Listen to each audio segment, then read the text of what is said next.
From Adam's house, and Gina's house, and Bryan's house, this is the Adam Carolla Show. Adam's guest today, Jimmy Kimmel and Kevin Ryder.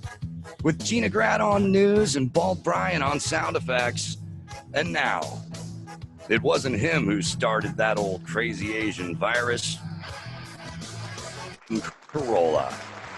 Yeah, get it on. Got to get it on. No choice but to get on mandate. Get it on. Thanks for tuning in and hanging with us through the trials and tribulations of our times. I want to thank Rode Mics for getting us all these mics last second so that we could go ahead and broadcast from where we are safely. I'm in my theater. Thank God I finished this piece of shit downstairs in my house. Gina Grad, where are you? I'm in my house in our little office back here that looks like an asylum because Andy had the entire thing padded with white foam just to deaden the sound. So I do feel like I'm in an asylum. Oh, now that's not for acoustics. One of his gal pals bruised her forehead when he was behind her. Why can't it be both? And Bryan, where are you? The way to kill a coronavirus is to stick a hairdryer up your nose. Wow, so the drops work. Chris came over my house on Friday after he went over to your house, Adam, and set me up. I got to tweet a picture of this. I've got almost my whole setup here. I got you right in front of me, which is my laptop. I got the drops here, laptop here, other drops here, mixer here, microphone obviously here. So I am in my kitchen, one of the only rooms that we can seal off with a pocket door from the rest of the house. So knock on wood, should be quiet. Well, I was thinking about it today. It has been 11 years since I broadcast from my house. So it's funny. Everyone started doing podcasting from their house, and then they all moved into venues and studios and whatnot. And now everyone's back at their house now. Full I was circle. just at Dr. Drew's house doing his. So, and I can catch you up on what Dr. Drew had to say. Matt Schulte is a guest we're going to have on in a minute or so. Chris, if you have that NBC story, we can run it. So there was a story about the fourth fatality in the coronavirus in the Los Angeles area. I believe it was a 34-year-old man. They did this story. While they were doing the story, they mentioned that a 32-year-old man in the LA area had also contracted it. And I thought, I want to talk to this guy. That's Matt Schulte. And I want to know, I'm very interested in him walking us through the process of this virus, because I'm hoping that the light we can shed is not that you're not going to get it, but if you do get it, it's probably not a death sentence if you're not compromising the immune department or elderly. So I'd like to talk Bryan. to him about that in a few moments. But do you have the story, Chris? We'll play it for you. Friends of 34-year-old Jeffrey Gregarian say that they wanted to share his story because he was the type of guy you'd never expect could die from an illness like this. He was someone who just always had a smile on his face. Friends describe Jeffrey Gregarian as, quote, one of the good guys. He loved life. Nothing would slow him down. He overcame so many obstacles. They say nothing could stop the 34-year-old University of Redlands alum, even cancer. He got through that with almost no qualms. So you can imagine the shock when family on Facebook confirmed Gregarian died this morning at a Pasadena hospital, just weeks after a trip to Disney World and days after testing positive for COVID-19. It's still really raw, and it's still, it's just not real yet. And it feels like this is a bad dream or this is a weird movie. Gregarian's friends say his passing should be a reality check, especially to young people. He is that carefree young guy, and this affected him. New data from the Centers for Disease Control suggests more young people than originally thought are getting the virus. In the U.S., nearly 40% of COVID-19 patients sick enough to be hospitalized are younger than 55. I'm feeling pretty rough right now. This is Matt Schulte of West Hollywood. He's a healthy 32-year-old who says he has the virus. He has a plea for young people, especially those skeptical about social distancing. I just think that it's so negligent and so reckless, and I mean, you play a much bigger role in all of this. It's ridiculous. Now, the story was a little sensationalized because the poor chap who passed away, 34, had some pre-existing stuff going on. I think he had asthma and some other lung-related stuff. He just got over testicular cancer. So he was very compromised. But Matt Schulte was not compromised. He seemed very virile because they took a picture of him when he was at the gym. That's how you know a guy's in great shape. So I was interested in his story, and I told Chris, see if we can run Matt down. He's a local, and Matt is up with us now, I do believe. Matt? Yeah, can you hear me? Yeah, I can. So thanks for joining us. Yeah, thank you for having me. So 32, young and in good shape. You contracted this during a skiing vacation, I believe, right? Well, yeah, I was actually in Aspen for work, but yeah. Oh, I'm sorry. The pictures they showed was you on the slopes. I made some time to obviously get some snowboarding in, but yeah, I wasn't in Aspen for more than 24 hours before I actually contracted it. Do you know how you contracted it? No idea. Possibly on the flight to Aspen, I imagine people would speculate. No, I mean, the airports were actually pretty empty. The flight was pretty empty. But I know that as soon as I got there, there were, I think, 3 confirmed cases of people that were still there.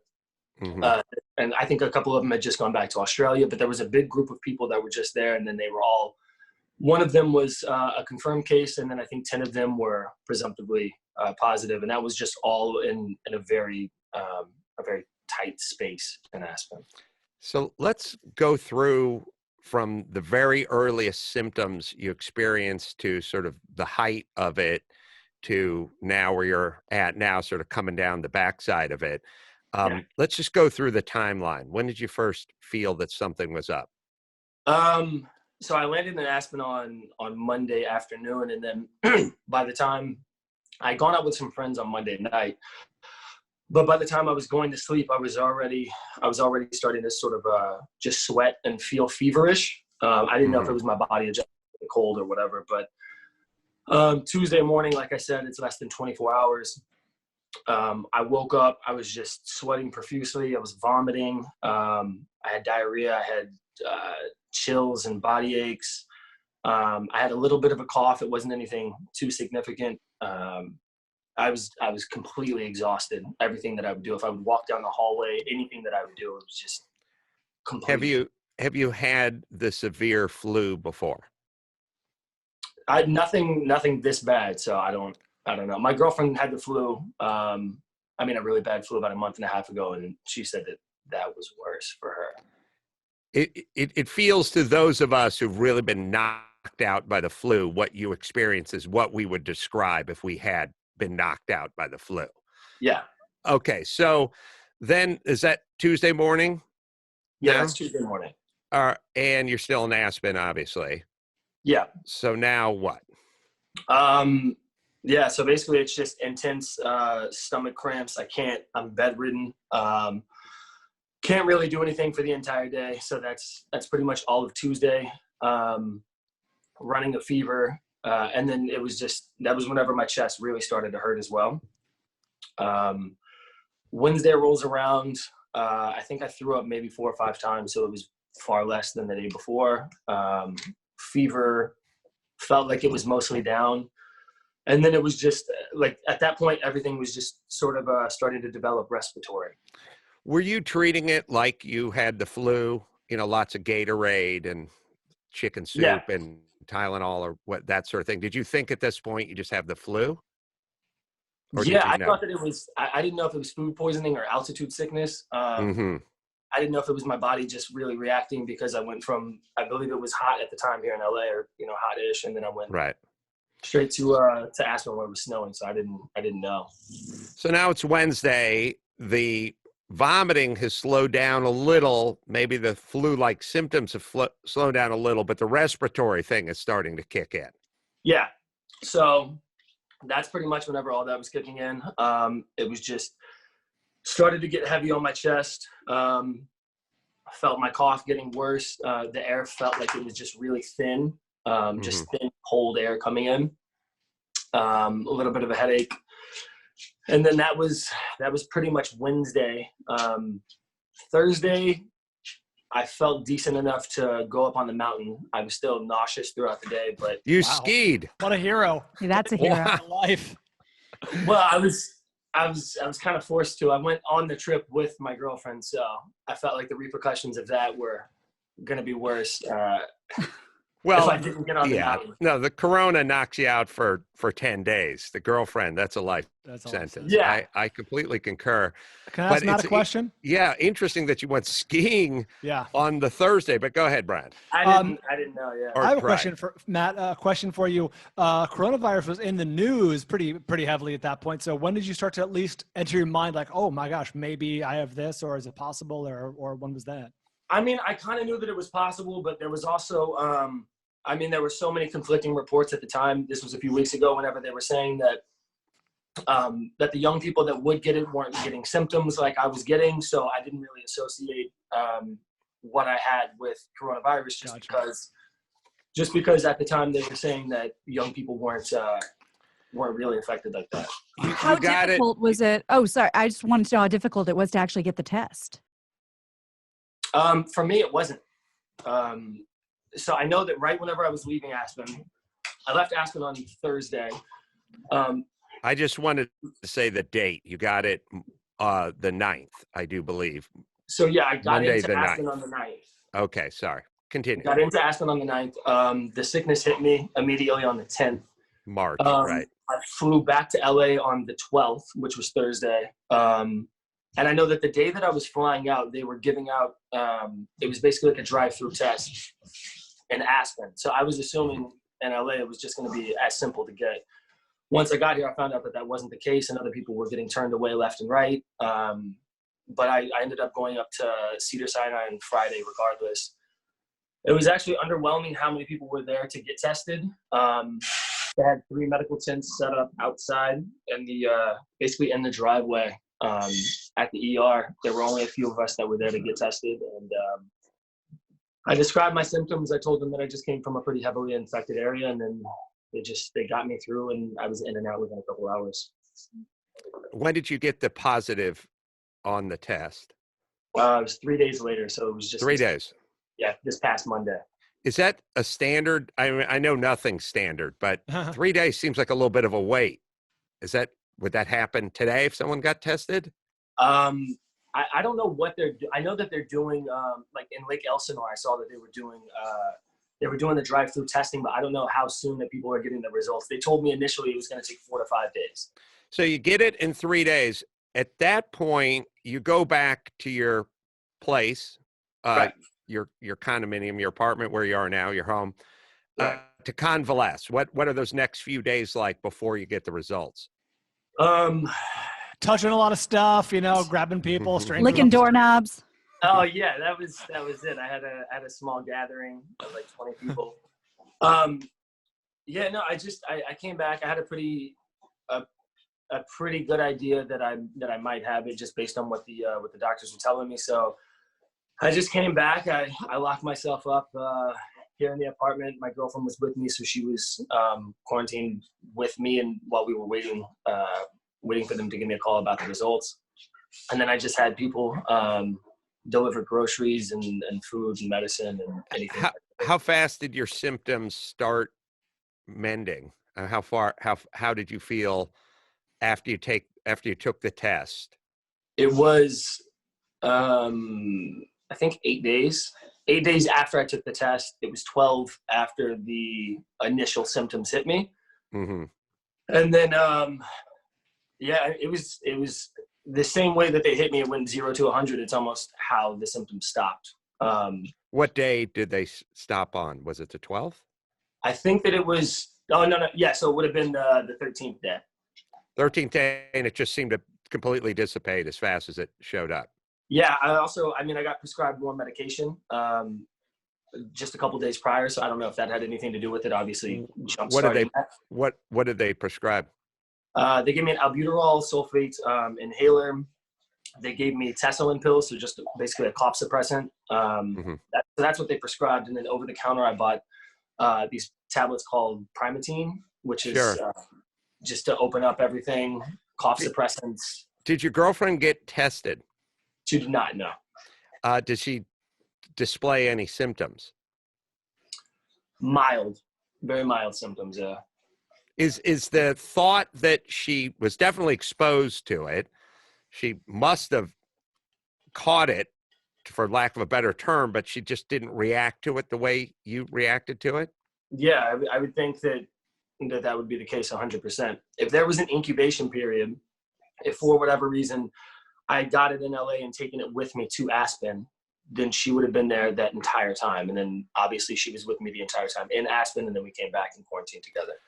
So what do we, and you would call yourself 32 and healthy and in good shape with no pre-existing medical conditions. Yeah. So you're a good example of what this how it might manifest itself in a young, healthy person that didn't have any pre-existing conditions coming in. It is interesting that they say that the men seem to be more affected by it than the women. This might be an interesting case example of that. And then moving forward for you, now that we're at the, day number 14 or something with you, or right in there, do they want you to come back and retest? What do they want? I don't know. I actually, I've been talking to the Department of Public Health every day and giving them updates on my vitals and sort of my symptoms and everything like that. And now the next time that I talk to them, I'm basically just going to figure out when or what the next move is, because I don't know. I know I'm in here for like at least the next week, but I don't know if they want me to go get retested and then wait 24 hours and do that, or if I'm just waiting weeks. I don't know. It'll be interesting to find out if you're exposed to it again, if you could re-catch it, so to speak, or you built up immunity. Well, yeah, that's what so many people are saying, that whenever you get it, you're supposed to be immune to it. And so I don't know. That was my fear, is that I was going to basically be clear of it. And just as everybody else was finding out that they were catching it here in LA, and then I was going to go back outside and then just get it again from them. And then it just becomes this whole cyclical thing. But I don't know if it works like chicken pox. You just get it once and it's done. Well, Matt, I hope we can check back with you periodically and check on your progress and use our little canary in the coal mine to see just how this thing plays out. Yeah, I appreciate that. I'm sorry, but do you have any plugs, or you have a homepage or Twitter account? Or anything you want me to toss out there? Yeah, I just, I basically outlined all of my symptoms, everything that I've been doing as far as medicine and treatment goes, and just sort of giving day-to-day updates on my Instagram and my Facebook. But if you want to plug my Instagram, it's just at Matt_Schulte. It's SCHULTE. Correct. Yeah. Hey, thanks, Matt. I appreciate you doing this. Yeah, I really appreciate it. I'm a big fan of yours, so thank you for having me. Oh, thank you.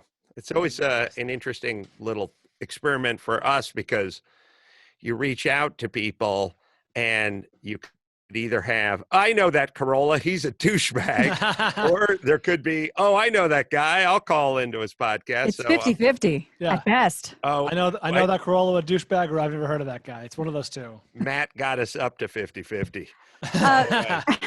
Adam, just FYI, I was checking this during the show. They, according to CNN, over the weekend, they put up a headline: FDA authorizes new tests that could detect coronavirus in about 45 minutes. So I think we'll be seeing a lot more of that, maybe a couple hours instead of a couple days. I'm looking forward to things moving quickly in the positive department, because that's the way we roll here in the United States. Whether it's a war or virus, I feel like we're really good when we want. When we're look, if it's a stretch of highway between where I work and the Burbank airport, that can stretch out for 25 years. But on shit that we want to get done, we can ramp up pretty damn fast. Nobody, right. When you really look at wartime kind of stuff in this country, when we want to ramp it up, we can ramp it up. So I'm hopeful for that. I had a philosophical thought before we get on with Jimmy and Kevin Ryder, Kevin and Bean. I thought as I was walking with my son today and taking a big hike and waving to all the neighbor people that were also out taking their dogs and their kids and mountain bike riding and all that kind of stuff, I was looking at all this as sort of a forced Sabbath for atheists. The people I know that are religious and that are pretty dutiful about taking their Sabbath seem a little more tuned, a little less stressed, and a little more even than most people I know who are sort of atheists and don't observe any kind of Sabbath. Like every day is potentially a work day, every day is potentially a stress day, every day is a potential fill in the blank travel day. Right. I was thinking of it as a kind of a prolonged, enforced atheist Sabbath, and I've already sort of felt a little better in a weird way about my lot in life. The fact that everything is just slowed down, it's been forced upon you, and you now must go for this hike with your son instead of go perform that night at the comedy store, whatever it is. And I thought, if we learn one thing from this, possibly a self-imposed atheist or agnostic Sabbath would be a good thing. And I don't mean unplug every appliance, but I just You don't mean need a Shabbos goy. have that once a week, shut it down. Just shut it down. And I don't know if you guys are experiencing that or feeling that at all. Absolutely. As we record this now, I'm still going into the news station. It's the board op and the anchor are about the last people allowed in the building. So besides having to leave work, having to leave the house to go to that, it is this feeling of, like you said, none of us give this gift to ourselves because the sun's shining. We got to make hay. We got to support our family. We got to support ourselves. We got to take care of our future. But for somebody who's not us to say, no can do, it feels really restful mentally and physically. Yeah, the version of this that I'm experiencing is we live on kind of a quiet street. I'm literally looking at it right now. And we've observed this, Chrissy and I, to each other, like we have never seen so many people riding bikes, walking dogs, kids on scooters. Like it's almost nonstop, and it's kind of heartwarming in a weird way. Yes. And I've noticed a slightly higher ratio of thumbs up or how you doing or waves going the other way. All right, Kevin formerly of Kevin and Bean, and then if Kevin in the Morning is on, Jimmy should be joining us in a second. Let me just hit BetterHelp. Life is stressful. Well, this is a perfect example of this, and you need to get a little help. BetterHelp, online counseling, licensed counselors who specialize in issues including depression, anxiety, complications from relationships, grief, trauma, anger, and more. Schedule a secure video or a phone session, plus securely exchange unlimited messages. Just fill out a quick questionnaire and tell them what you need, and you'll be matched with a counselor. Start communicating in under 24 hours. If you're unhappy with your counselor, you can request a new therapist very easily. No additional charge. It is BetterHelp, right, Dawson? Adam Carolla Show listeners will get 10% off their first month with discount code Carolla. That's BetterHelp.com/Carolla. Why not get help? BetterHelp.com/Carolla. All right, we'll take a quick break. We'll come back with Kevin Ryder and Jimmy Kimmel right after this. The Adam Carolla Show suits the winners of the COVID-19 pandemic. We're talking to you, Entercom Radio.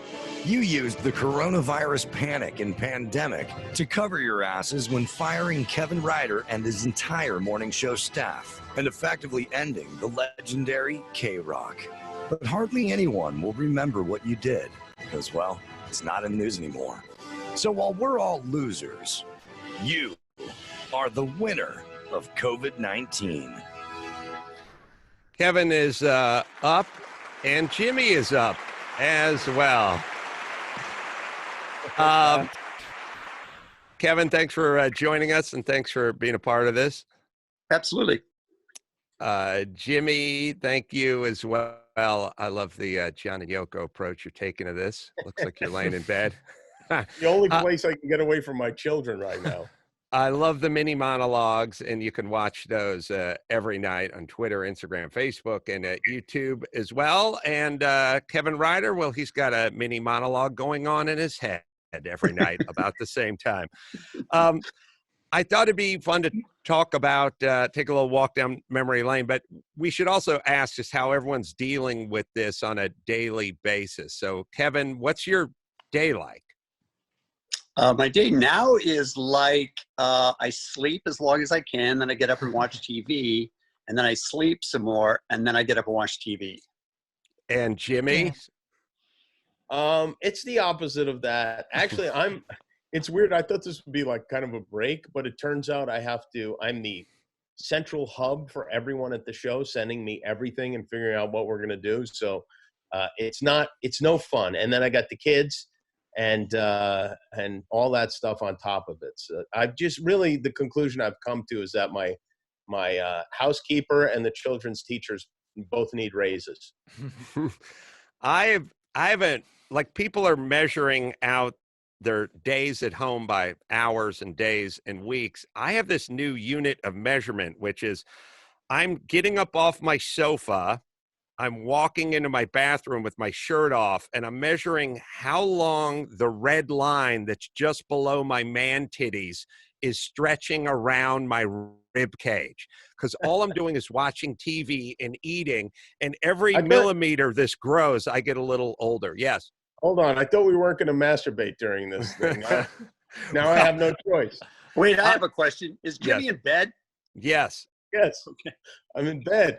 I'm in bed. The kids have taken over the house. I thought it'd be fun to talk about some of those old stories from back in the day, but I also thought, Kevin, you should give us exactly what happened when they let you go after all those years at KROQ. I know you called me a week and a half earlier and you said they canceled April Foolishness, and I said, why? And you said they didn't tell me why. No, they didn't tell me why, but then I found out as the days went on that they did it because the ticket sales were poor, they said. Mm-hmm. But we'd only been on sale for like 9 days, so we still had almost a month to sell tickets. So we were like, all right, that doesn't make sense. And then they said, and they explained it to us in detail. Because of the coronavirus, just like your little promo said, no one will notice. Let's just not mention it. It'll go away. And we said, that makes no sense, but okay. So did they let you go over the phone the night before, but said you could come in and say your sort of final piece on Friday? Yes, no, not on Friday. They asked me to, it was Monday, we didn't work. Tuesday, they asked me to come in by myself with beer mug. So we went in and did the show by myself. And then Tuesday, as soon as I got home at 10:30, they called and said, by the way, you're fired. And I can't remember what else they said, something about they hope to keep me in the family and maybe I can do something. So I didn't fully understand that. And then they said, do you want to say goodbye? And I said, when? Friday? And they said, no, tomorrow, meaning Wednesday. So basically then I was like, all right, I'm not going to say anything. I'm just going to go quietly, whatever. It sucks, but I've had a good run. And then I found out Tuesday night that they had fired everyone, including all of our staff and the part-timers and everybody else. And then I just went crazy. I just lost my mind. Well, it was incredibly eloquent, by the way, your goodbye speech. I mean, I got to be honest. I wrote it out because I'm not known for eloquence. You mean for Kevin, it was eloquent, right? Yes. Didn't I say that? It was implied. Thinking it. Adam, we can't hear your thoughts. I mean, I figured that was an assumption, yes. So, Jimmy, you show up. My mind is blown that you showed up at KROQ and Kevin and Bean a mere months before I showed up. Is that correct? It was maybe like 8 months or something like that, I think. What was your first day? January of a night. It was a week after the earthquake. It was the end of January, 1994. So I showed up probably end of April, beginning of May, 94. Yeah. No, it was a month after it was February, now that I think of it. Yeah. So you were just there 2 months before me. Yeah, I guess so. I guess that's right. Yeah. That's all the time it takes Jimmy to get into a fight with somebody and need a trainer.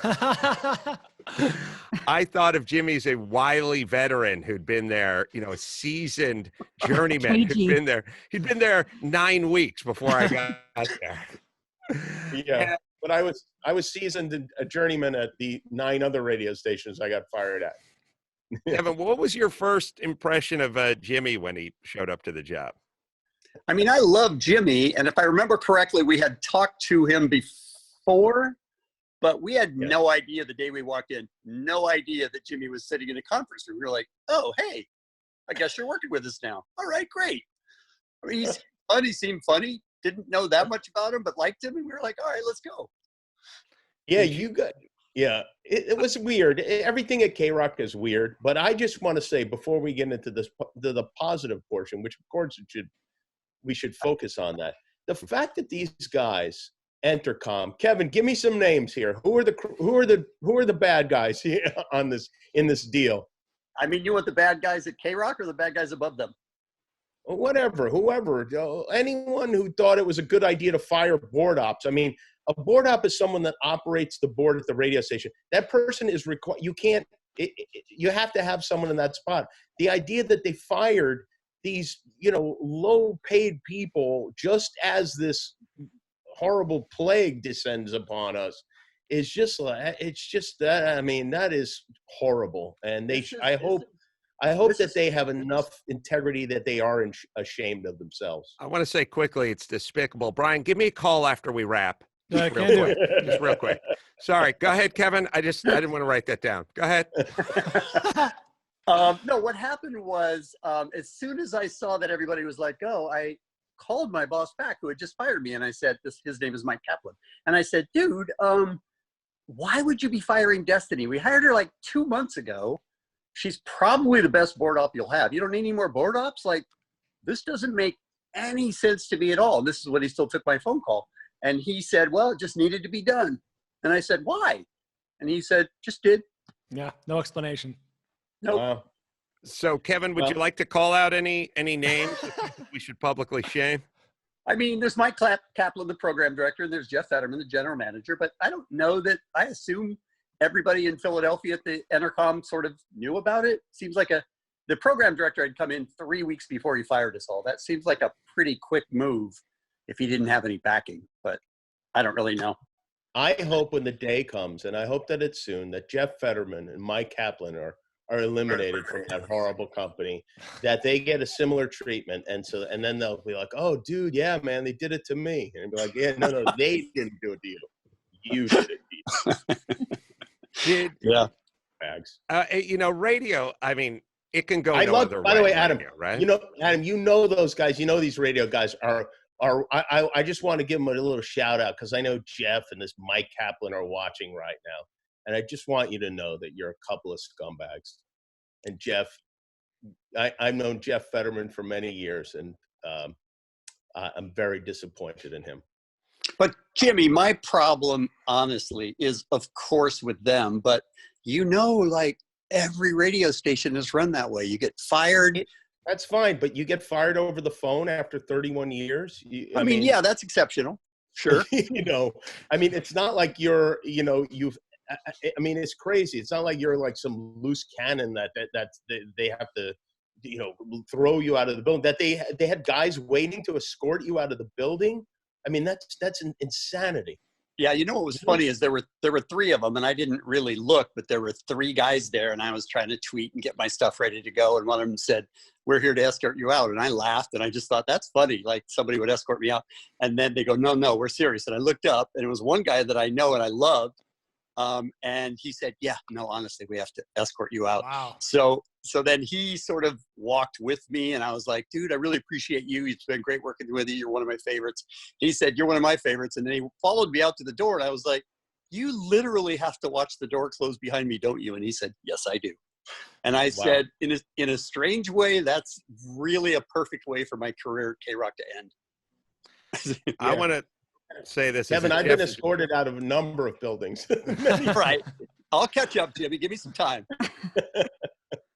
I've been with male escorts, but I think that's different than what you fellas are talking about. 3 at a time too, though, right? Fellas and 3 at a time, but it was Yeah. different.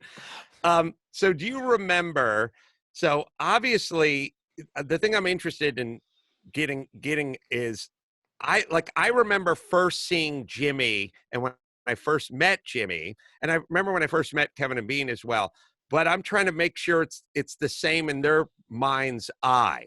So when I met you, Jimmy, it was on the 9th floor of the old KROQ building in Burbank. And in my recollection, you were coming around the back hallway where the back door was, where you had the key card. Does that seem correct? Yeah, somebody told me that there was a guy out there who wanted to talk to us, and so I went out there. And Let me just say this. Why would Jimmy go outside if he just says, there's a guy out there that wants to talk to us? You know, we didn't exactly run a tight ship at that time. Do you remember who that guy was or what his business was in the building? Oh, I think he was just, one of the engineers or something like that who was there working or something. It was just, there was a knock on the door. Somebody was headed out to the bathroom, and somebody just told me, I would, that's the sort of thing I would do. I'd go and deal with people outside the studio. Kevin. Yes. What is your plan moving forward? A lot of people are asking me that. I mean, I did just get fired Tuesday. So honestly, after 31 years, I really don't know. I mean, I have some ideas of things that I'd like to try, but I feel like I owe myself, I don't know, a couple of weeks to sit around and not do anything and sort of figure out what I want to do. Sleep in. I'll probably race Formula One. How about that, Adam? Oh, F1. I was just watching that special on Netflix last night. Yeah, I was just kidding. I'm not going to race. Not all. Oh, you going to do Formula Atlantic or Formula Ford? Kevin, have you talked to Bean about this? I have. We've been texting back and forth. He's like, what is going on? Oh, you've been texting, but no conversations with Bean. I mean, Bean hasn't had a conversation with me off the air in 20 years. They've talked enough. That's why is there any possibility you might move to London to be with Bean? No, I'm very happy in Southern California. I don't have any interest in moving to London. Is that room that you're in right now a place where cats live? No, it isn't. It is not? Okay, because it looks like a big scratching post. Oh, I don't know that guy in bedroom should be making fun of me. No, yes, guy in bedroom. It's a human bedroom. Kevin, hey, let's tell a couple more stories about Kevin and all. No, I mean, they don't have to be about me. No, they should be about you. Why are we talking about Adam? And this is your special day because Bean got a big special show and you got nothing. Yeah. Right? Yeah, nothing. Right. So, Jimmy, that's not true. I got a phone call. You did get a phone call, from those motherfuckers. Those motherfuckers. So, but Jimmy, in all honesty, does that surprise you at all? Yes, it does. Does it really? I mean, I guess I haven't been there, in a while, and I know that with Lisa and Ralph, things were handled very badly, but it still surprises me. I mean, just knowing that there's going to be you know what? Here's the thing: if you're a program director or a general manager of a radio station, you should be at the level that that the way you do things is just as important as what you do. And firing someone who has been a great everything for you, not just successful, reliable, easy to deal with, to fire someone in that cold way indicates a lack of common sense. It indicates that perhaps they are not up to the job of running what is one of the greatest radio stations of all time. And look, I'm sure that will prove it. I just want to say this again, that I was not as angry for myself as I was people who are working by the hour that are going to have to go out now when all businesses are closing down and look for jobs. That's what set me off.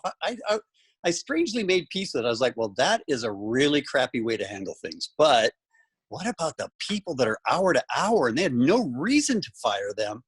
It made no sense to me. And that's when I got completely angry. And I just thought, look, I made a decent amount of money. I had a good living. I'm not the one I'm worried about. Those people are literally out on their asses for no reason. And I don't get that. Kevin. Yes. Are you set up financially so that if you wanted to retire, you could? I probably should work for a while, but I'm well along that path. And that's why it sort of doesn't, I'm not scared at this point. I'm sort of looking back and I was like, look, what an unbelievable career I had for 31 years. And sure, it ended in a crash landing, but had I known that, I still would have signed up at the beginning and done it because it was crazy fun. But I have a different situation than everybody else that was fired. Well, also, it's not only that you had an amazing 31-year career or 30 plus a bunch of months at KROQ, but you will never capture that time again, where everyone is tuned into the same radio station, driving into work. It's almost in a weird way, it's like being on Johnny Carson as a comedian in the 70s or something. Like, people are spread out. They got their earbuds in. They're listening to a million different voices. And you were not only there for an amazing period of time, but probably the best window. I mean, it's a pretty big window. It's like a sliding door, 30 years. But you're also there in a time that we can never recreate, really, in history. Won't exist that's anymore. true. And I've been thinking about what we created and what we went through and what all of the experiences we had in Southern California. And it really made me think, I'm sort of sad that there's nothing like that anymore. And with the way society is all split up and music streaming and everything else, and I don't know that it ever will be again. And so, yeah, I'm really grateful for what happened, but I'm also a little bit sad that it's not possible anymore. Jimmy, do you have any stories, Kevin stories you'd like to share with us? Oh, yeah. One of the best times we ever had was Kevin and I decided, I don't know, maybe 3 days before the Olympics when they were in Atlanta, that we wanted to go to the Olympics and broadcast from there. And all the hotels were sold out. And of course, even at that time, KROQ, they were very cheap. It was never, no money was ever given for anything. So we decide that we're going to stay at a random person's house. We get the phone book and we start calling people in Atlanta. And we reach this old man named Charlie Brown. We're looking up names like Charlie Brown. This is 96, right? 1996, yeah. Yeah, 96. Yeah, he was old. He was probably. No, it was 1996, yes, and he was 96. And he was 96. I know. Yeah. So Richard Jewell, right? Yes. That happened the day before we headed to Atlanta. So we call this guy. We go in the white pages and we look up this guy, Charlie Brown, and we ask if we can stay in his apartment. He's like in a senior living apartment or something. He says yes. So Kevin and I get on a plane and go to Atlanta, where there are no hotel rooms to speak of, expecting to stay in this man's apartment.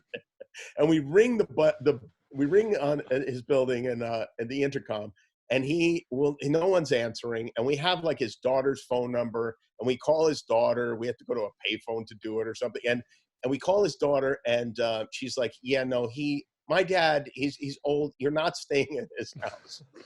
And Kevin was so mad. Kevin's like, he told us we could stay here. And Jimmy is arguing with this woman on the phone. Jimmy, what would make us think, yes, this is a good plan? This old man will let us stay with him. What would be good about staying with him in the first place in some apartment? So, he didn't have a guest room there. That's true. We'd have to share a bed with him, with Charles. So Kevin, somehow, I don't even remember how you figured this out, but you somehow wrangled it so we were able to stay in some rich person's house. We rented a room in the house of the guy. This guy owned the house Coca-Cola was invented in.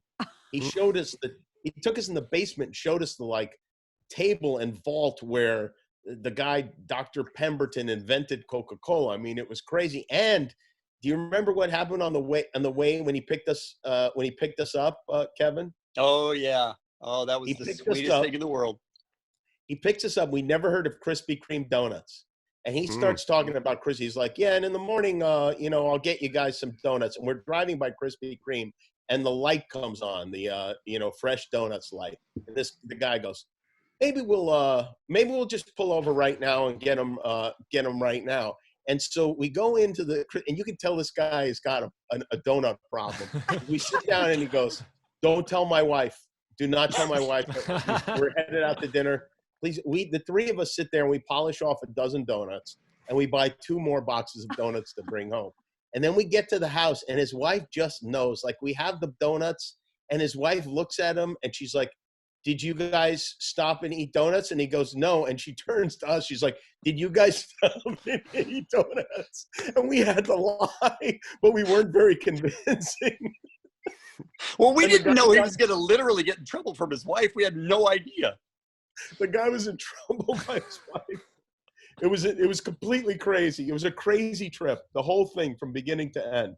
And then we spent the rest of the trip, instead of going to the Olympics, in the parking lot of Richard Jewell, in his parking lot of this guy who was accused falsely of bombing the Olympics. And we ordered him a pizza in front of the media. A delivery guy pulled up in front of his house in front of all the world media. That was a good one. I have vague recollections of that because you guys were broadcasting all through that, right? Like Bean was just back in Burbank, right? Yeah, Bean didn't want to go with us. What? I wonder why. Hey, Kevin, I have a couple of thoughts as Jimmy was talking. I was writing down a couple just random thoughts that I haven't had in 20 years. Yes, sir. And couple things. First, I feel bad for outing the donut guy now on this show, but he passed in 2003, so we don't have to worry about him. These are thoughts of, do you remember this? Okay. I remember when we were all driving from Seattle into Vancouver to interview the folks from the X-Files. From the X-Files, yeah. And you got a speeding ticket in the rental car. I wouldn't have gotten a speeding ticket. Oh, then who was I'm a driving? law-abiding citizen. Oh, you got the speeding ticket. Okay. We got pulled over on the way. I don't know if you remember that, Jimmy. We got pulled over on the way to Vancouver from Seattle. Here's a random one. Me, you, and Jimmy went to see a Lakers game on some weeknight on a Wednesday night. You drove. I think we all met up, like maybe at the station or something, and drove to see a nighttime Lakers game, probably at the Forum. Then at some point in halftime, they had the T-shirt cannon, and they're firing the T-shirt cannon up into the upper deck. I jumped up and snatched it out of the air, made a nice catch like you would with a foul ball at a ball game, had it, but I'd only known you for about 5 or 6 weeks, and I thought, give it to Kevin so you can ingratiate yourself with him so he'll have you back on the show, and I handed you the T-shirt. You felt sorry for me, didn't you? I felt like whatever this T-shirt is worth, $9, you could get a lot more than $9 of goodwill with the guy whose name is on the morning show if you hand it to him. No, you felt like there was a little kid with a ball glove, and you reached right in front of him and grabbed it, and you were like, oh, I look bad now. I should give the little kid the ball. But you do remember getting that T-shirt at that game? Do, yes. Because it must have been shortly after we'd met. I don't think I knew you very well then. I remember we all piled into your Lexus, but it was only like a 2-seater with like kind of a boot in the back, and we just drove it all the way out to the I remember Forum. Kevin was the first guy who had any money really that I knew. And Kevin would drive around with his top down and the air conditioning on. And I remember thinking, oh my God, who has this kind of money that they could drive around blasting the air into the world? Jimmy, honestly, though, you know for a fact that had I had that same car and the top down and no money, I would have done the same thing. Yeah, that's true. Yeah. It's just bad judgment. How long was Frank Murphy, your producer there? How many years did he cover? From what year to what year? That's a great question. I'm going to say 90. I'm going to be wrong, but I'm going to say 91 to 94 or 5. Do you guys remember Oh, he must have gone later than 4 or 5 because he was there for a little while I was possible, there. Yeah. He was there. Yeah, he was there for a couple of years after I got there. So Jimmy, do you remember Frank and his weird, like, germophobic thing? I'm not even sure it was germophobic, but if he had the newspaper sitting on his desk and we opened up the top page to look at top page 2, he's like, it's ruined, throwing it out. It's ruined. Why would you do that? He also, if you threw a gum wrapper and not even the inside part, the outside wrapper of the gum into his trash, he practically would hold his nose and pick up the trash can and walk it outside to the hall to throw it away. No food trash was allowed in his trash can. And he would yell, no food trash. And we're like, it's a wrapper. What are you talking about? He had He was out of his rules. mind. And Yeah. if you broke his rules, you're in trouble. I remember Jimmy getting screamed at by his wife when he had broken his arm running down the ramp to get into the underground parking. He had a cast on his arm, but he drove an automatic, and we couldn't figure out why he couldn't just get up in the morning and drive in. His wife had to get up and drive him in. Jimmy, you were being pretty relentless about him and the broken arm and something of that nature. And at some point, I think she just went nuts on you. Does that sound about right? It was on all of us, really. She grabbed the phone from him and she said, will you let him take care of his arm, please? I think you guys used to play that drop a lot. Let me add something to that, is that Frank tripped, broke his arm. I believe it was his left arm. He did have an automatic. And not only did he have his wife get up for a full month to take him to work, but they had to get the kids up and put them in the car as well and drive him to work. And this is at 5 o'clock in the morning. Yes, brutal. For a month. Because Frank couldn't drive. And she would also bathe him as well. I do remember the bathing part as well. I remember it was probably behind Frank's desk or next to it where Jimmy took the piece of Canadian bacon and put it up with the thumbtack for 1 year before he consumed it. Can you verify that, Kevin, how that went? Exactly? Yeah, he put that up and he said, what? And he said, for some reason, I don't know why this popped into his head, 1 year from now, I'm going to eat that. And we were like, all right, whatever. Bean got an Egg McMuffin. And it had bacon on it, and Bean is a vegetarian. So he pulled that weird circular piece of McDonald's bacon off his sandwich and just set it on the side. And I just picked it up, and I don't know why I had a hammer and a nail, but I nailed it to the wall. And I said, 1 year from today, I will eat, if I'm still here, I will eat that bacon. Why would you say that? Like, what makes a person think that way? I don't know. I like to pull tricks on myself sometimes. And then by the way, when a there. year later came, Jimmy pulled it off the wall and ate it. 1 year later, probably wrote the date under it on a Post-it or something like that. That's ate it right. 1 year later. I remember in that same office, you getting choked out by Booger Man. That's something that's very vivid in my mind.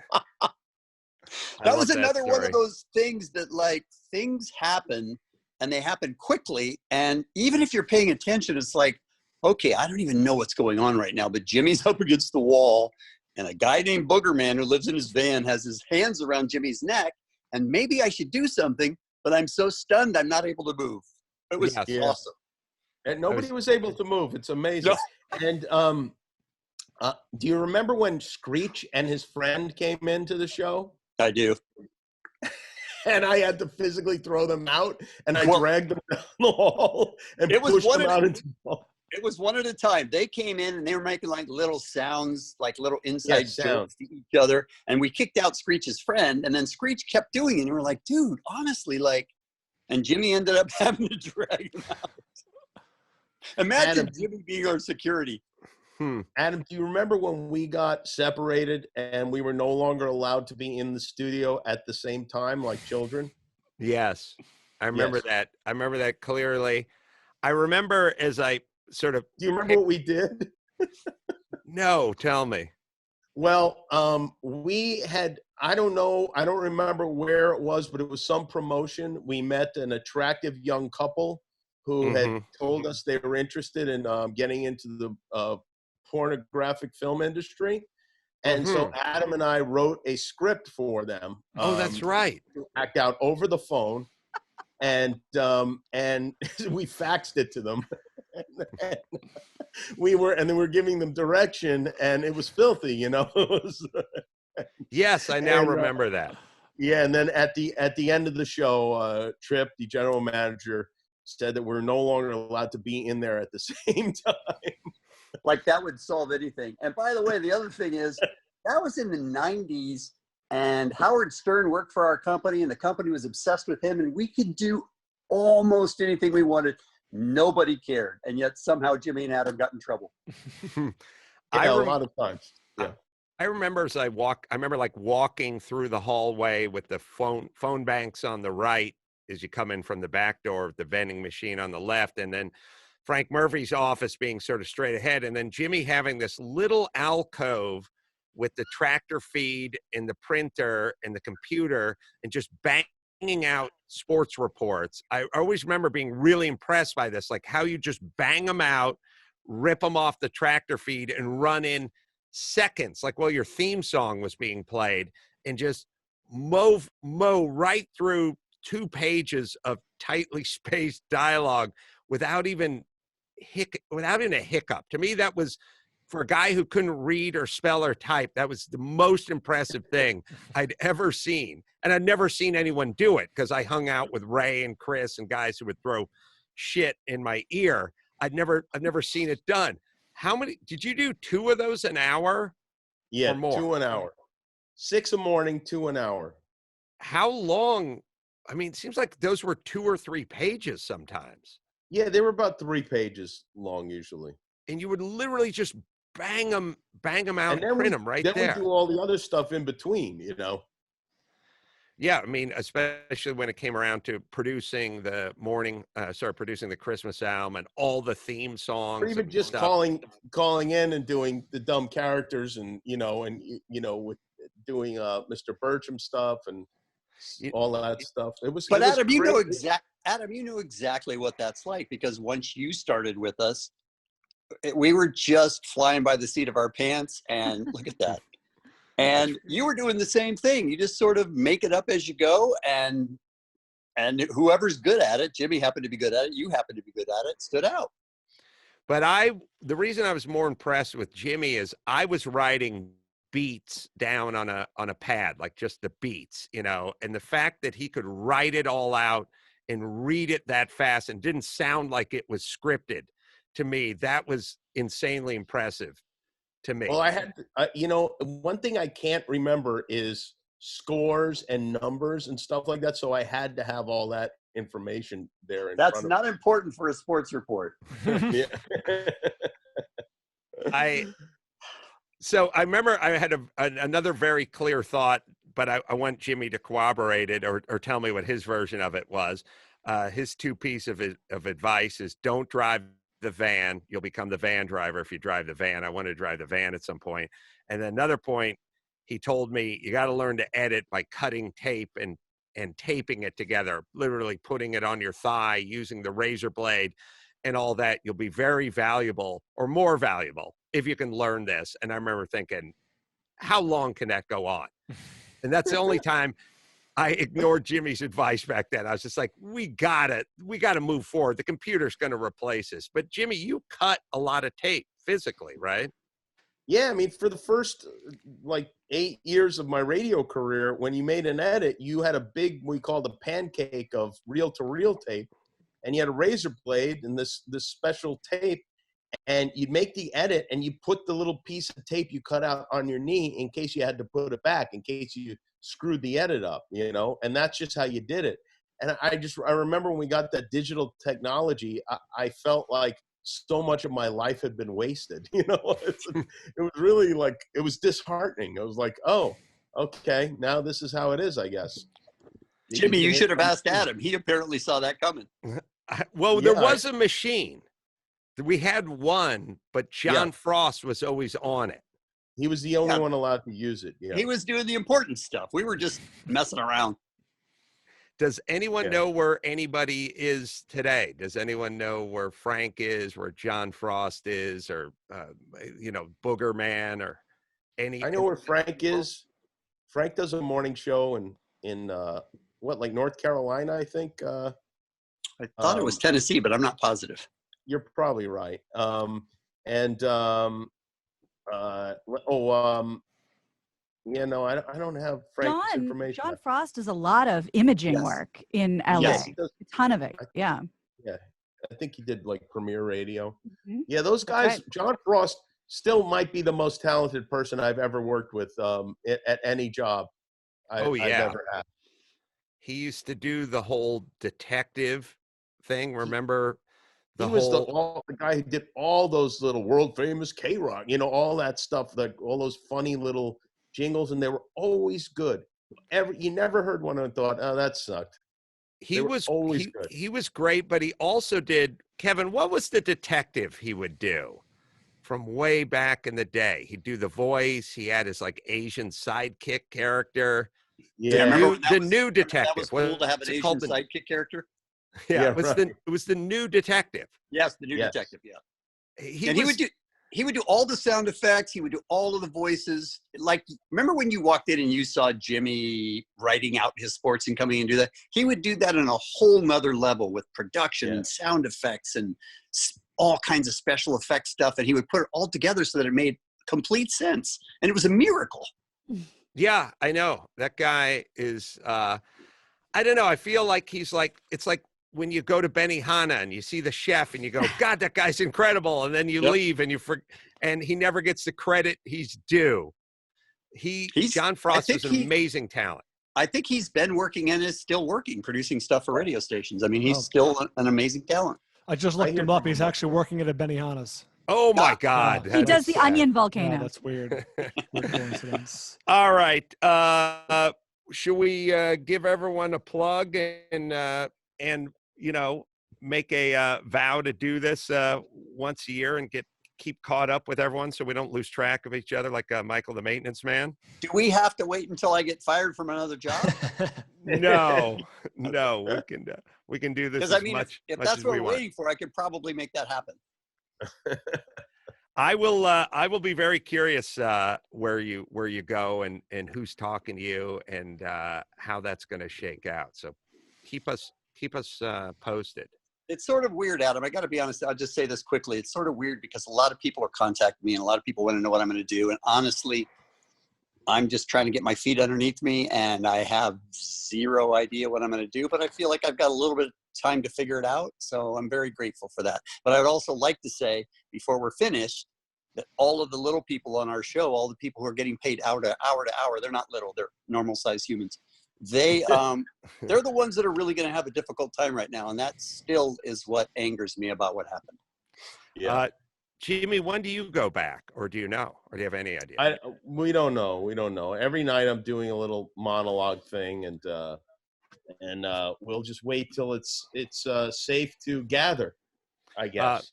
Mini monologues, and you can find it Facebook, and where else can we find them? I don't have the paper. YouTube mostly. YouTube is kind of the main home of those things. Sorry, my TV just went on mysteriously. These are the many pitfalls of. All right, Jimmy. Thank you, Kevin. Thank you very much, and thanks for getting us all caught up and taking that walk down memory lane. We'll do it soon. You bet. Thank you, Adam. Thanks, guys. Bye, Kev. Bye, guys. Bye. Max Pad, do I have any business here? Like on this earth? No, just a break and Rotten Tomatoes next. All right, we'll take a quick break. We'll come back with Rotten Tomatoes right after this.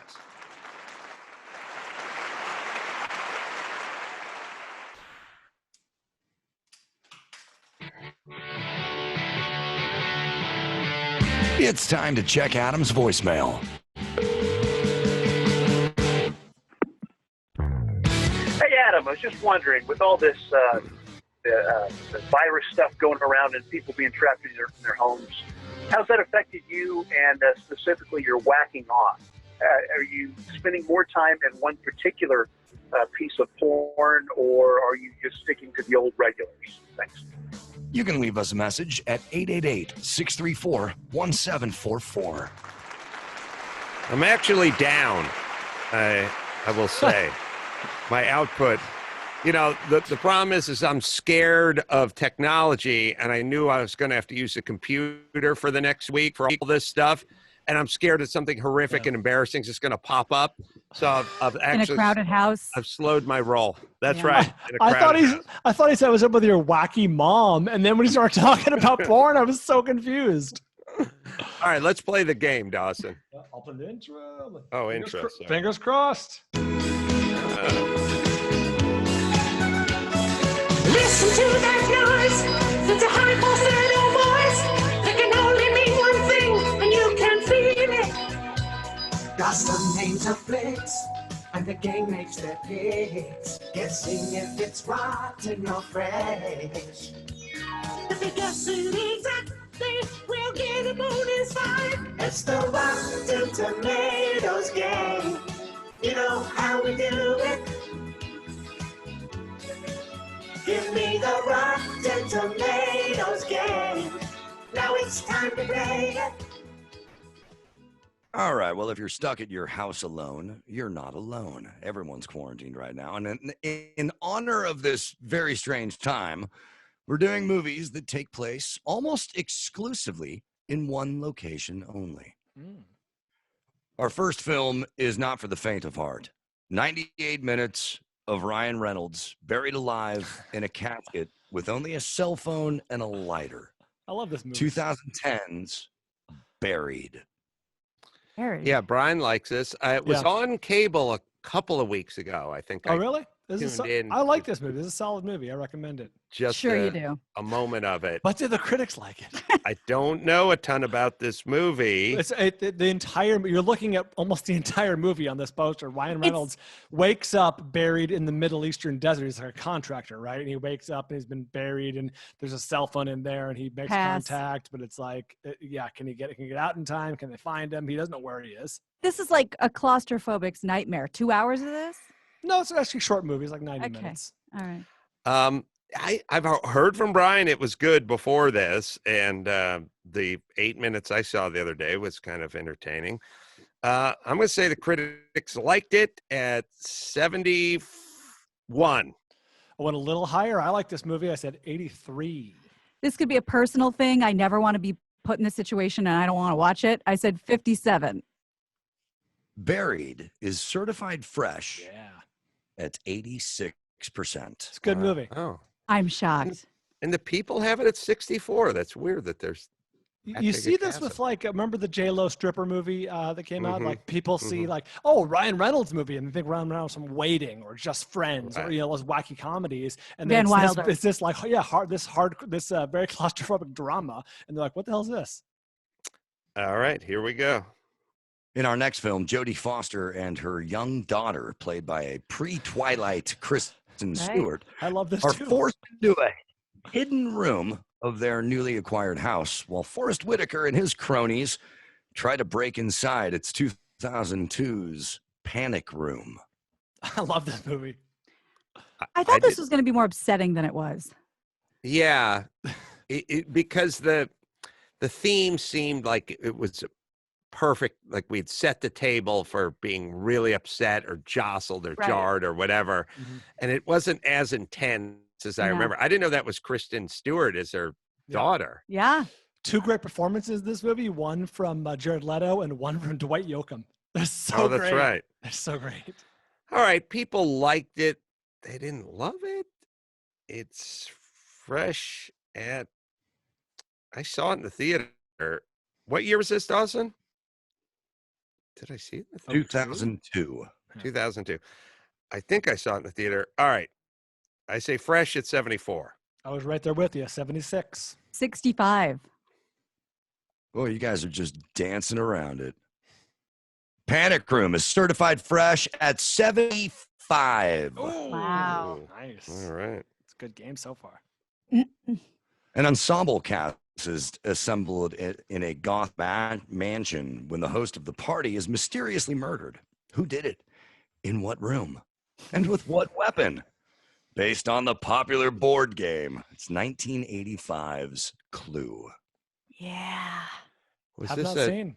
star-studded affair. Leslie Ann Warren, Tim Curry, Martin Mull. This is off the top of my head. Michael McKeon. God, there's a few more too. Madeline Kahn. Yeah, lots of great cast. Hattie McDaniel. No. I don't remember seeing this in theater. I don't remember thinking it was that good or hearing that it was that good. It had an all-star cast for the time. I'm going to say Christopher Lloyd. It was not beloved, but how badly? And I say 46. I'm really close to 51.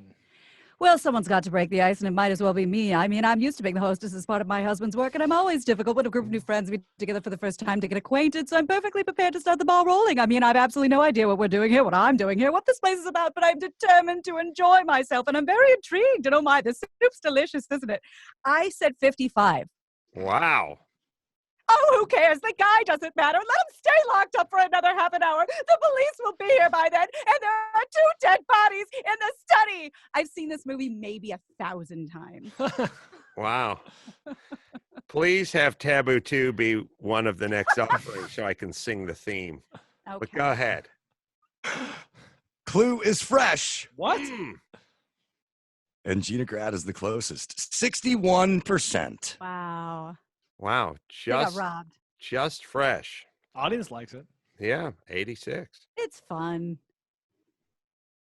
M. Night Shyamalan produced, but did not direct, this low-budget thriller about a group of strangers trapped in the elevator. The twist. One of them is actually the devil. It's 2010's Devil. Never heard of it. This was where, from the mind of M. Night Shyamalan, started to be more harm than good. Well, the game is fairly close, and this is going to be a changer because I don't think we think this is fresh, but it could be 51 and it could be 11. And the world did start to turn on M. Night. Mm-hmm. And I was it this film where they did it? I say, yes, I go bold at 19%. Oh, wow. I went a little higher. I remember hearing this wasn't atrocious, but not good. I said 44%. I said 39. Devil is rotten. At 51%. Oh, damn. Wasn't that one of my examples? That was the example you used. Damn it. Should have listened Devil had to a me. good poster. It had the down button for the V and it had the Yeah. upside down cross. That was some good marketing. Our last film breaks the rules a little bit and does bounce around to a few other locations, but most of it takes place at the bottom of an isolated canyon in Utah, based on a true story. James Franco plays a mountain climber trapped under a fallen boulder for 127 hours in 2010's 127 Hours. This was a tough watch. I heard it was good, but I never wanted to watch it because of that one scene that we don't want to watch. Yeah. I'm almost, Chris can look this up. I think it won the Oscar for either sound design or sound mixing because of that one scene where he breaks his own arm. Oh, it's brutal. There's a lot of flashback too. All right, I'm way off the pace here. I'm going to have to hit this one dead nuts on, and I am going for 87. I'm right there with you, man. This is a good movie. 88. 88. 127 Hours is certified fresh at 93%. Wow. Yeah, that's a good movie. It for me.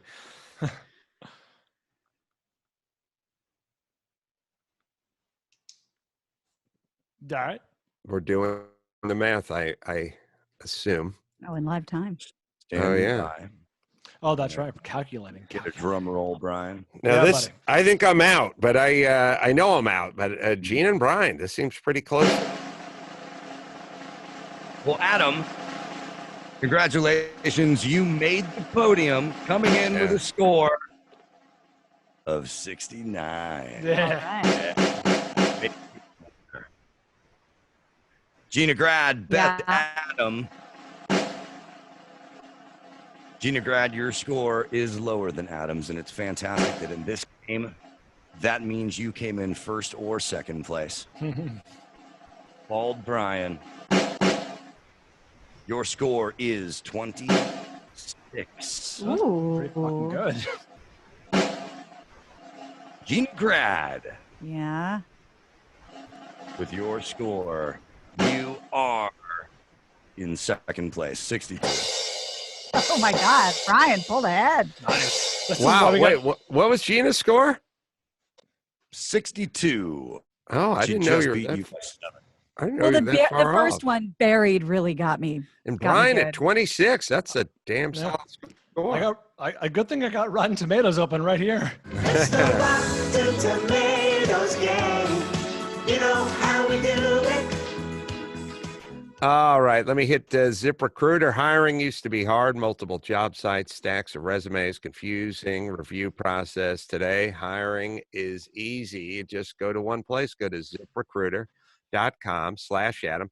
ZipRecruiter sends your job to over 100 of the web's leading job boards.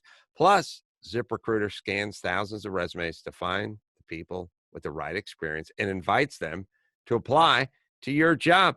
As applications come rolling in, ZipRecruiter analyzes each one, spotlights top candidates so you never miss a great match.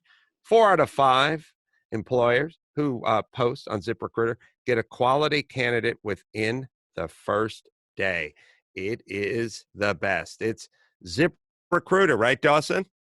Right now, our listeners can try ZipRecruiter for free at this exclusive web address, ZipRecruiter.com/Adam. That's ZipRecruiter.com/80am. ZipRecruiter.com/Adam. ZipRecruiter, the smartest way to hire.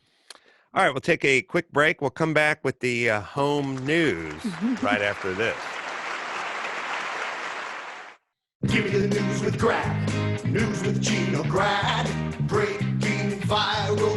All those crazy Trump tweets. Give me news with Gina Grad. Trouble in the Middle East. Celebrity drunk meltdown. Deep news with Gina Grad. The news with Gina Grad. Well, Adam, you wanted names, and I continue to have names for you with this coronavirus, people testing positive. And today's almost seems like fake news, but it's up on a couple of sources. Harvey Weinstein has coronavirus, now in solitary confinement over at Wendy Correctional Facility in Western New York. That was first reported by Niagara Gazette. I think a bunch of people have picked it up since. Prison officials said he's one of 2 inmates who have tested positive.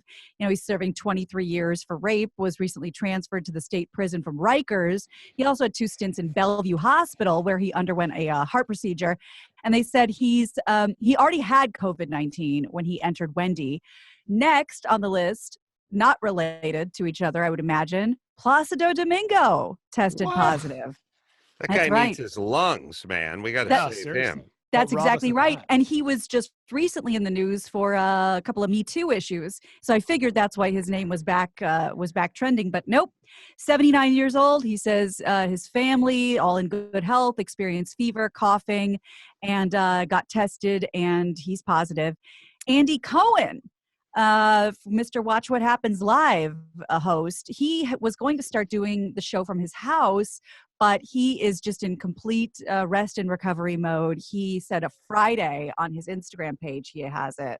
Does anyone know anybody yet out of our crew who has He's gay. contracted this? No. I know 2 people. I know 2 people personally, but not anyone we know.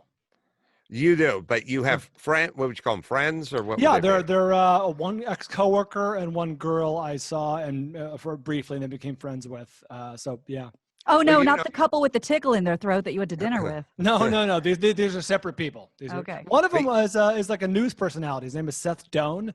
I think he's on either 60 Minutes or CBS or something like that. And he was reporting in Italy, I think. Oh, he was somewhere, but he's somewhere, and he got it. Yeah. Yeah, there's so all right. So one's kind of a special circumstance, but 2 people that have contracted it. Mm-hmm. I don't think I know anybody who I talked to my nanny Olga, who knows somebody kind of thing, but I Right. haven't found anybody yet that I know. Yeah, me either. The list continues, by the way. Senator Yeah. Rand Paul, he became the first known senator to test positive. 2 congressmen have also tested positive. Former football player and Bachelor star Colton Underwood, he had tested positive. Actress Debbie Mazar, David Bryan, the Bon Jovi keyboardist, he tested positive. Of course, we knew Tom Hanks, Rita Wilson. Are we going to be surprised when celebrities start making it up? Because there's no way to verify it. It's just like, hey, everyone, tested positive. That's Just like a way to get out their of name, just to get their name in the news or like be relevant again. Like, hey, I'm Scott Baio, and I've got. I was going to say when Bonaducci tweets Yeah. about it, you should be a little dubious. So, okay, good. Now we got a bunch of people we've heard of. Not good for them, but right. good for me in my mind. I want to see what happens. I heard Rita Wilson was like rapping today or something or yesterday about it. I don't know if you guys heard about that. I did not. She was Max Pato might be able to find it, but she did a rap. She did like a stuck at home rap, and I thought, okay, that's good. So I want to start hearing about these people coming out the other side of it. That's right. And like when we were talking to young Matt, and my thought was never that no one was going to get it. My thought was people were going to get it and they were going to pass through it, but they couldn't all get it at the same time because that might clog up the system. But so far, I think it's cycling through people. We'll know in the next week because now we have all these people, and if they all come out like the Hanks eye did, then we should all feel a little better that if we do catch it, it's not going to be a death sentence. But that rap, Max Zapata, is that? Well, I feel like that. I heard While it. While we buy him some time, it's not just not a death sentence, but it's enough, social distancing that the hospitals will have capacity to handle the people who do get sick. I forget the guy's name, who's the Matt who was on earlier. You know what I mean? You can go to a hospital. Right. Right. But I'm happy to hear that he didn't need to go to a hospital, even though he went to a hospital and got tested, but he could just go home and convalesce. But here's Rita rapping.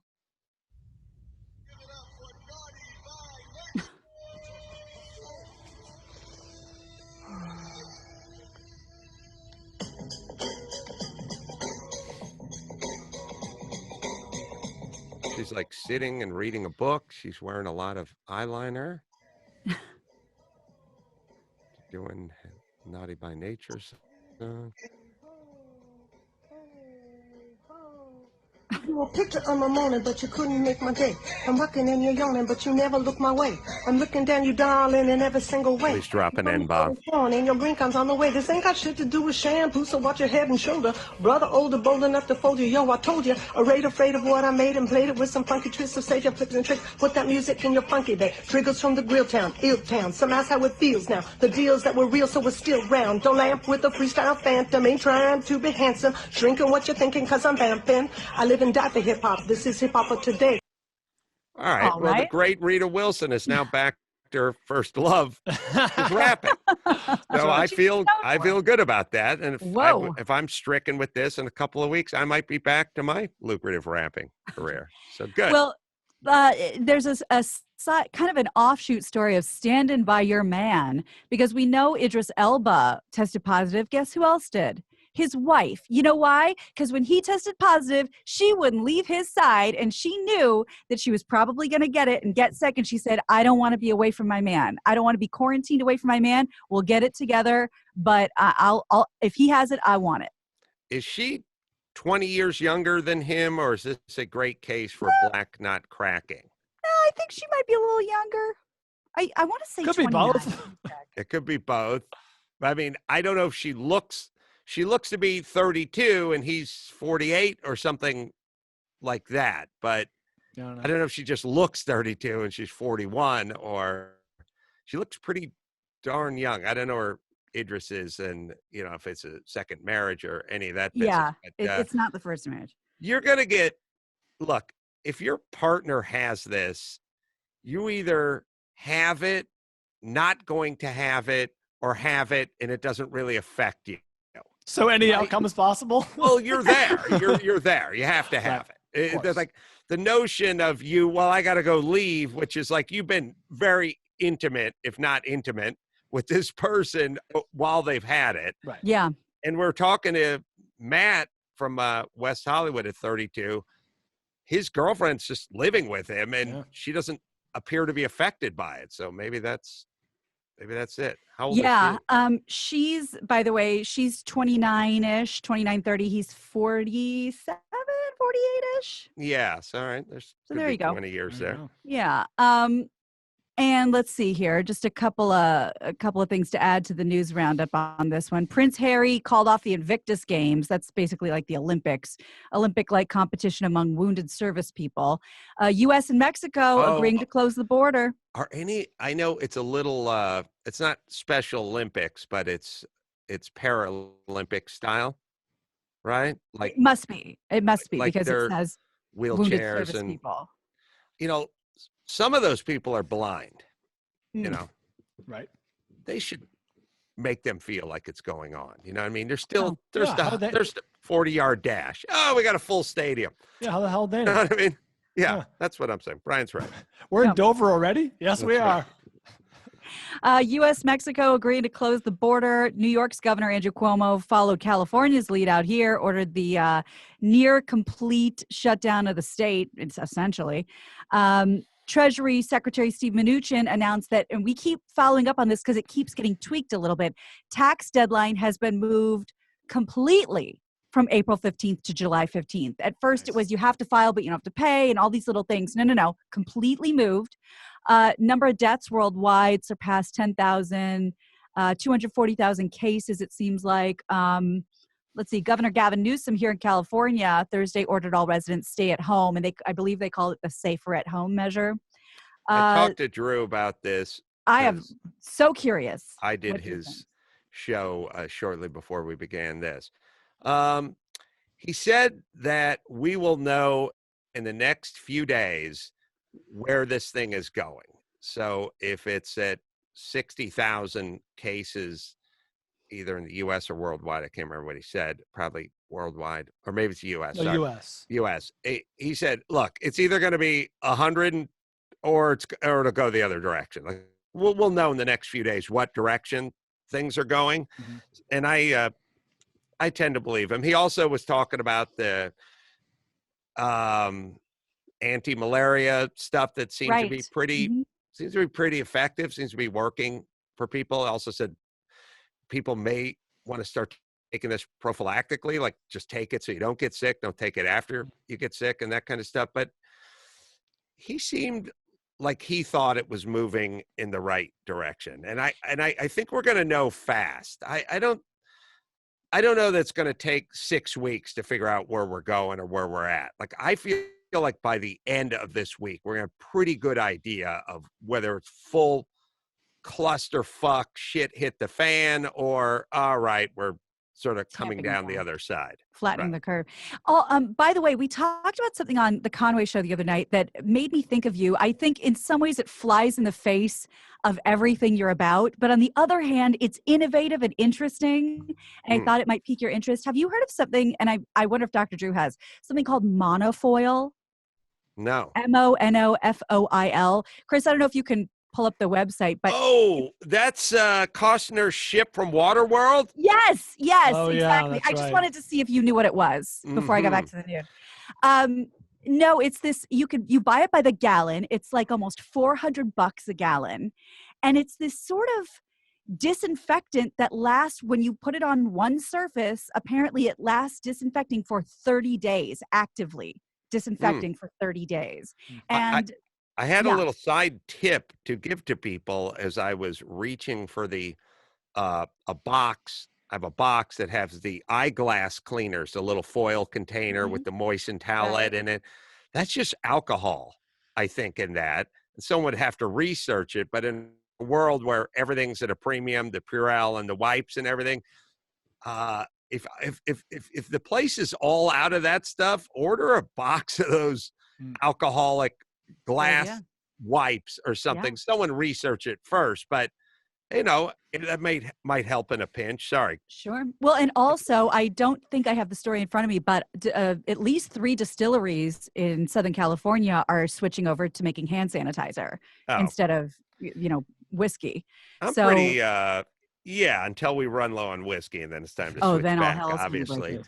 I don't know. I don't know how you guys are feeling, but I was never panicked about this, but the more I hear about people getting it and not dying, the better I feel about It's it. definitely good news. Mm-hmm. People trying to return all their shit they hoarded at Costco. And Costco, Really? who in general will take back anything. They took back hot dogs from me that I had sitting out all day. I don't think they were available for resale, but they take back anything. They will not take back things that people were panic hoarding. Who's taking shit back? Well, now many people realizing that they don't need toilet paper and paper towels for the next 14 years.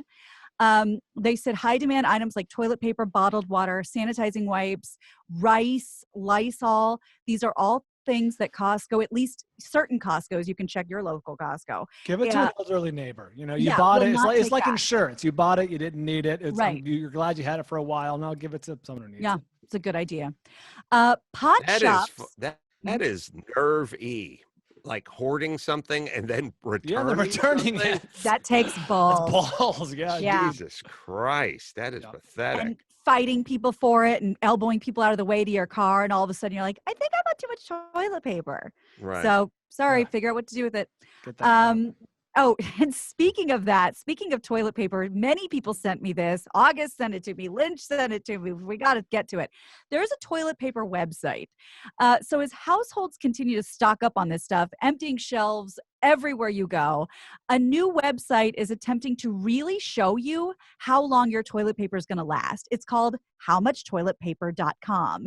And this is an example of it. So it's a website created by a software student developer, Ben Sassoon, and artist Sam Harris. They're both based in London.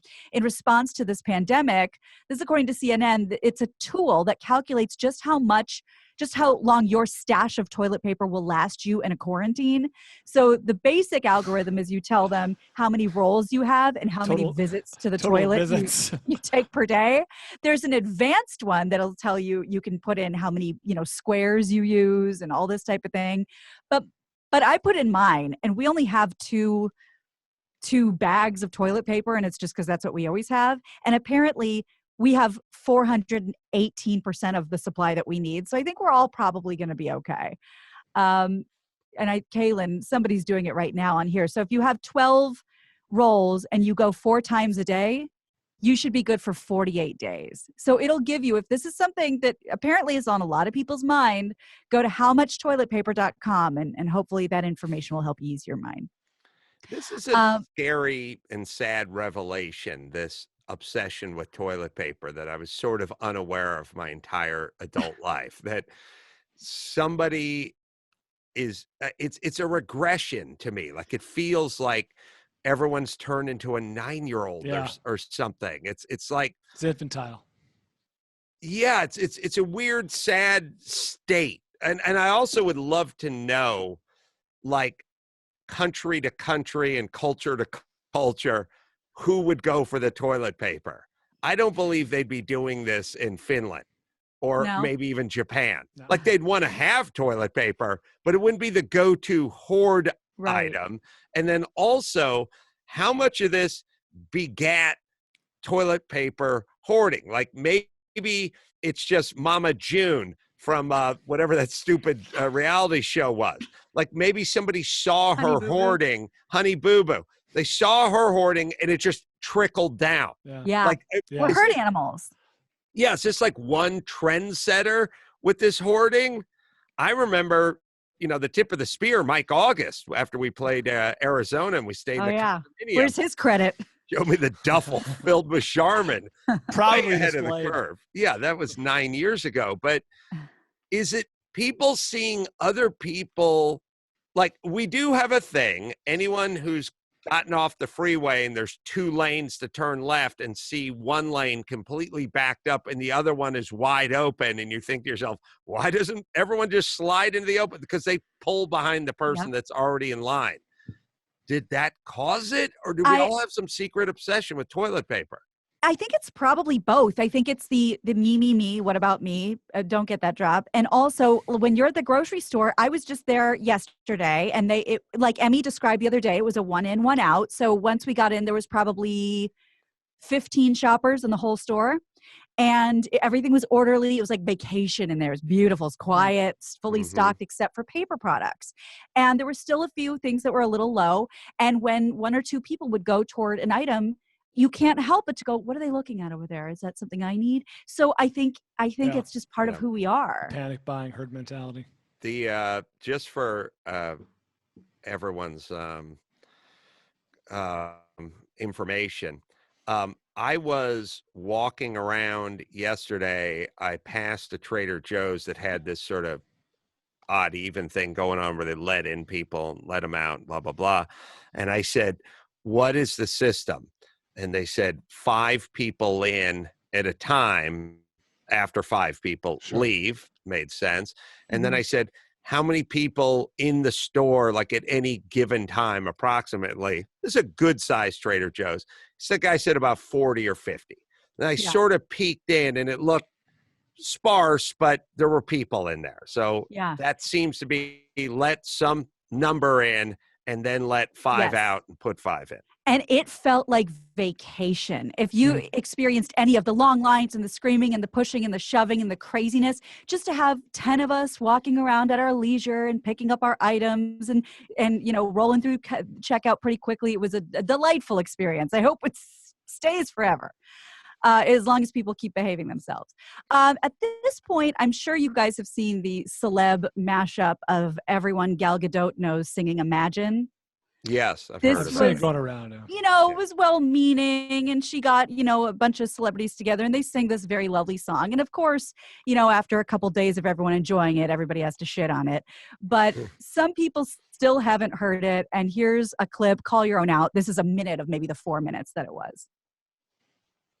That's Imagine there's no heaven. Well, that's easy Kristen if Wiig. you Kristen try. No hell below us. Who's that? Above us only Jamie the Dornan sky. from Shades of Grey. Imagine all the people. Get it, He James got his Marsden. arm cut off. Living Sarah. for today. You Imagine there's no country. I don't know who that is. It isn't hard to do. Nothing to kill or die for. And no religion too. Oh, Zoe Kravitz. Oh, the names are up there. So Sia. Sia gets it. She's showing her face. Yep.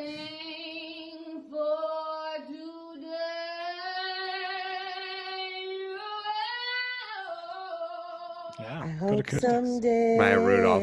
All right, we got it. I don't know if you guys, I don't know what's wrong with me, but I got one of those things from my agent saying, like, could you do one of those social distancing things? And I was like, that feels weird. Like everyone. Damn it, I thought they asked you to sing Imagine. No, look, everyone knows. They don't need me telling them to fucking stay 6 feet away. Gina, do a story on spring break. Adam says everyone knows. Well, the people who will listen know, and the people that won't, I'm not going to get through to the spring breakers. No, you're right. Yeah. Everyone does know, but whether or not everyone, it's like, well, who do we have? Who's the guest who was talking about electric trucks? And it's like, I made the point that I think there's going to be like a philosophical resistance from a certain group of people. Like, good luck convincing the truck nuts guy to do an electric truck. Good, Matt? Yeah, that was Matt DeAndrea. It's like, right. There's just certain people that are good luck convincing, certain people just not, and they're not going to listen. Right. This is click it or ticket. The people that are wearing their seatbelts are wearing their seatbelts. The ones who've chosen not to, it's not that they haven't heard of a seatbelt or they're unaware of a seatbelt. They've chosen not to. The 19-year-old at Daytona Beach is aware of this. They've made a choice. They want to do a fucking funnel and Not a too cake concerned about stand. grandma. And that's how that's it. My video is not going to change that. That's the video. That's right. I don't know why I'm doing this. It's not going to change it. So, as Brian mentioned about the beaches, spring break is finally over in Florida due to the threat of the coronavirus. Governor Ron DeSantis made the announcement Thursday on Fox and Friends after images of spring breakers just partying on that beach kept showing up everywhere despite warnings from authorities to employ social distance. DeSantis said, "The message, I think, for spring breakers is that the party's over in Florida. You're not going to be able to congregate on the beach in any state. Many of the hot spots that people like to go to, whether it's Miami Beach, Fort Lauderdale, Clearwater Beach, are closed entirely for the time being." And I wonder how quickly this is going to happen in Malibu, Newport, because the traffic was pretty heavy the last couple days over the weekend going to the beach. People going to the beach. Yeah. I don't know. I'd like to go to the beach, but not like get in a crowd and frolic on the beach. Just like physically look at the ocean. I was thinking about this. Like I keep thinking like, oh, what can we get out of this? And I thought, I was trying to kind of put that happy spin on things. I hope that we bring a lot of manufacturing, including drug manufacturing, back to the United States. Like I hope this sparks a made in the USA kind of thing and not farm it out to China kind of thing.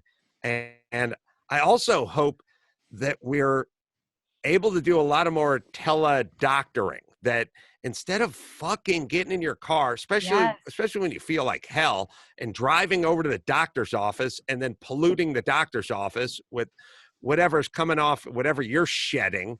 Like if you took Dr. Drew, you put him on the teleconference thing, he could see if you're laboring and you're breathing. He could see what you look like. I mean, he could ask you anything. Why does he need to be standing directly in front of you? Mm-hmm. Why do you have to be sitting in a waiting room with other sick people? Look, there's definitely those who need to go in and need to see, but then there's the other 80% who really don't. It's sort of, I sort of look at it, trips to the emergency room and consultations with the doctor. It's kind of like 911 calls. It's like some of it's an actual emergency, but most of it is just somebody saying there's a cat in a tree or my neighbor's stereo is being played too loud or whatever it is. If we could streamline a lot of this stuff, or even the work from home thing, like just thin out the freeways a little, have the doctors do the teleconferencing, all the stuff you could take care of without getting in your car and filling the parking lot and filling up the waiting room. If we could just start moving that direction, that would be a plus that came from this. Well, your dreams are coming true, because I know you don't have a doctor, but I got an email from my doctor saying no more in-office appointments for the time being. If there's something that you need, or a prescription you have to come in for, that's schedule 2 or whatever, it will all be done through teledoc until further notice. So I think we're here. Adam, to your point, like it is pretty antiquated if you think about like big picture, like that people in office jobs need to go in 5 days a week, 8 hours a day. Like we're finding now through this coronavirus thing that you can be at home and be effective. Maybe not every day, every hour, but like maybe 2 days a week or 3 days a week. You can very easily work from home. Well, it's funny. It's now harkened me back, taking this sentimental walk down memory lane with Kevin and Bean. When Bean left the studio, when Bean said, "I'm moving to the Seattle area," that was Max Zapata. You can look it up. 01. I mean, it was before my time, so it would have been pre 01 or before. Yeah. Oh, maybe it was 98. Like he went to Seattle and they said, "You're a heretic. This will never work. This is impossible." Never in the annals of radio has a morning team physically not been in the same room together, the same studio together. How could this work? And I would argue that they have a more viable argument than your doctor diagnosing you over the computer, because you need to look at each other and sort of establish a rhythm and all that. And they did. Bean was up on a monitor. If you went into the KROQ studio, Bean would be up on the monitor. Yes, Chris. I'm seeing 99. 99. Okay. So perfect. They made it 20 years with him teleconferencing in every single show every morning for 4 hours and basically didn't miss a beat. And they said it was impossible. it'll never happen. It can never work. And yet 4 months after they began, or 4 days after they began, it just did. Yeah. It went from it can't work to it works. That's just what we do. Mark and Bryan, that was the situation toward the end of their partnership. And Mark in the Morning, Mark did the show from his studio in North Carolina, and most people didn't notice. We were in studio, he was at home. Right. So all I'm saying is all those things where you go, well, how's this going to work? It can't be done. Well, how's this going to work? You're just saying it because it wasn't formally done that way, but it doesn't mean it's not going to be that way. I don't know. It's like gay marriage or something. Like gay marriage. What? Two fellas getting married? What? How's that going to work? What's the meaning of this? It can work. And now it works. So think that way. And let's just, I agree why should everyone just go fill up the cubicles? They're making phone calls, they're on their computer, they're doing whatever. And then they go, well, if you're at home, you're just goofing off, but everyone's in their cubicle looking at fantasy football scores. So you're goofing off while you're at work if you have access to your emails and your information and everything. So just have a job, do that job, and do it from comfort, safety of your own home. And you would think the offices would be all for it. Why are you using my power and my plumbing and my electricity to fritter away all this time? Go home, use your own. Well, go back and think of Kevin and Bean's last studio, which was my old studio, our old studio, your old studio from KLSX. Right.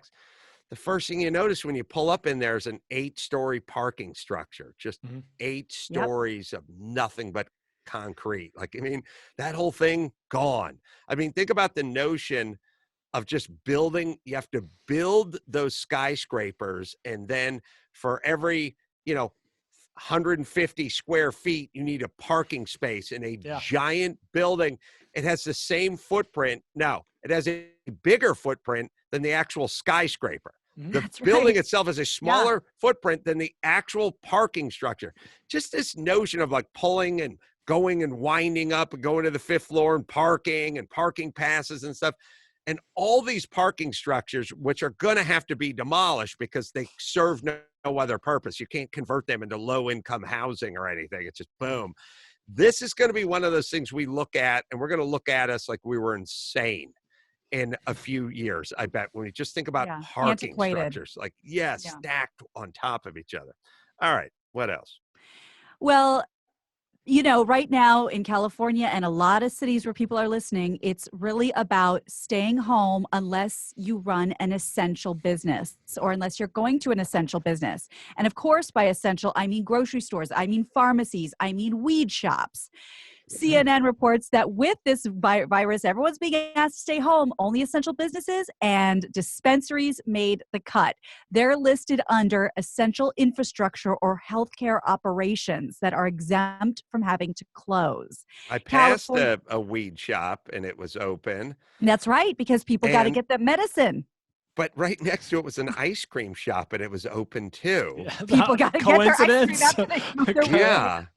And I don't know. Like I was like going, well, there's only one guy behind the counter at the ice cream shop. I don't know what's the difference. Might be a trickle down. Like no one's told them yet. Like they're not going to be able to get away with that for very long, staying open. Because a lot of businesses have been confused about whether or not they're allowed to be open. All the restaurants I went by just went, don't come in, but we'll hand the food out to you, which is basically what we did. And yeah. Well, give the guy a tip is what I'm saying. For sure. Sorry, go ahead. No, speaking of that, somebody posted this, and I don't know how many people this is going to affect, but I just thought it was a nice message to pass along. If obviously McDonald's and all these places, dining rooms are closed. So if you're going through a drive-through and you're sitting there, in the parking lot eating your burger or whatever, and you see a truck pull up, a lot of those can't make clearance in drive-throughs. So if you want to be a nice guy, you're going to see them go up to the window. You're going to see that they can't get in. Ask anyone doing a long haul if you can just go through the drive-through for them, because they can't do it. You can't walk through it. Their truck won't make it. So just be a nice guy and help them out. Gina, in the history of the existence of females and the existence of the aforementioned McDonald's, has any one female ever pulled out a piece of Canadian bacon from their Egg McMuffin, said, I shall discard this because I'm a vegetarian, and then had another female in the room say, don't throw it away. Let's put a thumbtack through it, put it up on the wall in our office, and put a Post-it under it with the date. And then 1 year from now, I shall consume it. Has that ever happened in the history of females and McDonald's? I will, my guess is, and my girlfriends are pretty gross. And I say that with all the love in the world. And even they have never attempted it. It's never come up. I don't think any woman has ever done that. This is the difference between men and women. Yeah. This is the reason you make 77 cents to Jimmy's dollar. Okay. It's something called literally intestinal fortitude. You understand what that man is? A Viking. Sure. Jimmy, He you could be the challenged first. himself. You're giving the Susan B. Anthony of bacon. I'm set. Thank you. Did he have any, because nobody alluded to him having any stomach problems. Zero. Here's what I've learned That's a in life. testament to McDonald's. Here's what I've learned in life is the car accidents in racing that look spectacular, the person usually walks away, and then there's the Dale Earnhardt ones that don't look like much, and that's when they kill you. It's the stuff you think about. When you get food poisoning, it's usually because you just went to a sushi place that you loved and had a great meal, and now you're on the toilet the whole next day. When you do the overtly gross stuff, like me with the throwing the almond on the jetway at Burbank Airport, have the pigeon spit out, or Jimmy with this Canadian bacon on the wall. When you do the overt stuff, you never get sick from that stuff. It's the stuff you never see coming that gets you sick. That's right. Thank you for pointing that out. Yes. Although there was a tie once, because once when Jimmy and I were eating at the Man Show, and everyone was eating at the Man Show, we got hold of some really bad clam chowder. Oh, yeah. And I kept saying to Jimmy, I think something's wrong with this chowder. And he said the oysters or the clams are smoked. That's what you're tasting. And I kept saying, I think it's something else. And he said, nope, it's that they're smoked. And then I ate my bowl, and everyone ate their bowl, and went to a bachelor party that night in a bus to the Spearmint Rhino in the City of Industry. And on the way home, everyone destroyed the bus at the exact same time. It was literally 28 guys on a huge chartered party bus. And if it was a movie, it'd be everyone climbing back into the bus. Everyone ate lunch at the exact same time because we're all at the Man Show. We all ate at 2:00.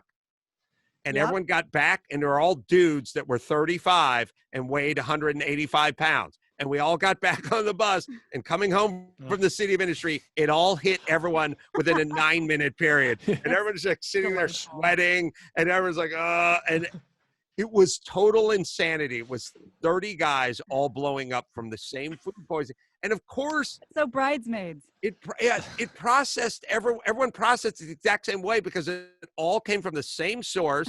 We all ate it at exactly the same time, and we all engaged in the same activity, lap dances and beer and whatever else. And everyone was white male between the age of 31 and 37, 185 pounds to 220 pounds. Like everyone's exact same demo, and we all blew up at the exact same time. Y'all weighed less by the end of that trip. Oh my God.